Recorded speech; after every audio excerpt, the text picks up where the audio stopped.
A tugboat was working off the coast of Nigeria. For the crew on board, it was supposed to be another routine morning. The sea was rough, but nothing they hadn't seen before. Then, without warning, the ship began to roll. Within seconds, water rushed inside. The lights went out, the entire ship flipped upside down, and eventually sank. By the time rescue divers arrived, they weren't searching for survivors. They were recovering the crew. Then, deep inside the wreck, they found something that they would have never have expected. This story is about a man named Harrison Okene. In May of 2013, Harrison was 29 years old. He worked as the cook on board the tugboat Jascon 4. The ship was supporting offshore oil operations about 20 miles off the coast of Nigeria. There were 12 crew members on board. Harrison wasn't an engineer. He wasn't a captain. His job was simple: prepare meals, keep the crew fed. Before sunrise on May 26th, he got out of bed and walked towards the bathroom. It was a normal routine, one that he followed many times before. Nothing suggested that walking to the bathroom that morning would eventually become one of the most important decisions of his life. At around 5 o'clock that morning, things started to get weird. Heavy Atlantic waves hit the ship. The tugboat tilted to one side, but it was still okay.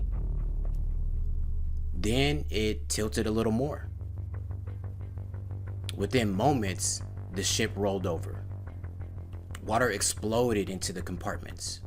Furniture, equipment, and people were thrown violently through the ship. Everything happens within seconds.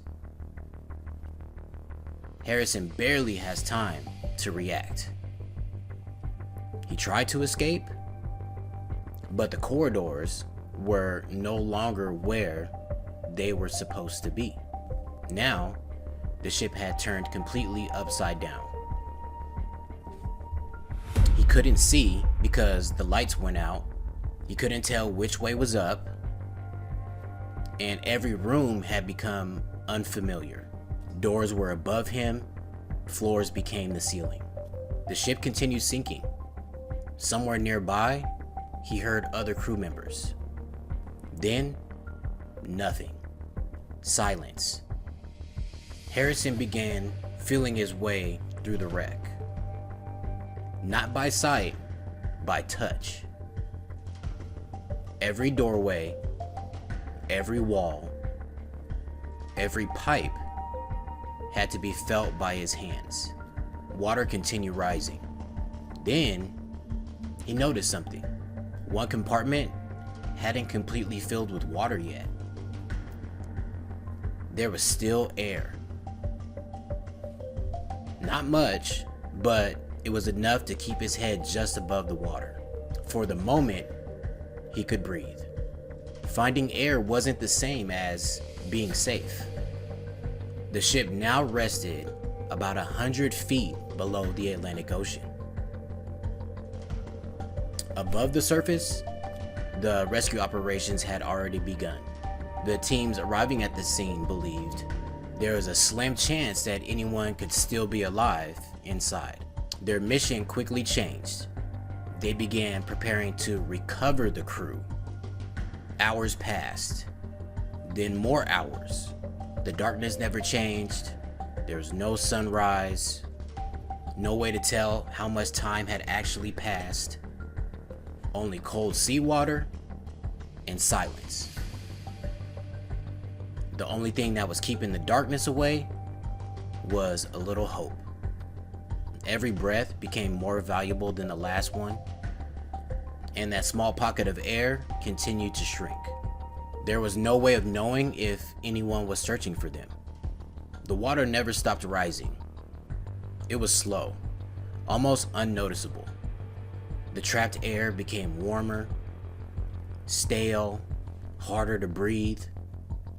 There was nothing to eat. There was nothing to drink because he couldn't drink the seawater. Every passing hour made survival less likely. More than a full day had passed. Above the surface, the rescue operations continued. Divers entered the overturned boat. One compartment after another, they searched the wreck. Their mission was clear, and that was to recover the crew. One by one, they located those who hadn't survived. Deep inside the wreck, faint sounds echoed through the steel hull. Metal, movement, then silence again. Time continued to pass. The hopeful sounds never returned. The trapped air kept shrinking. The water still continued to rise.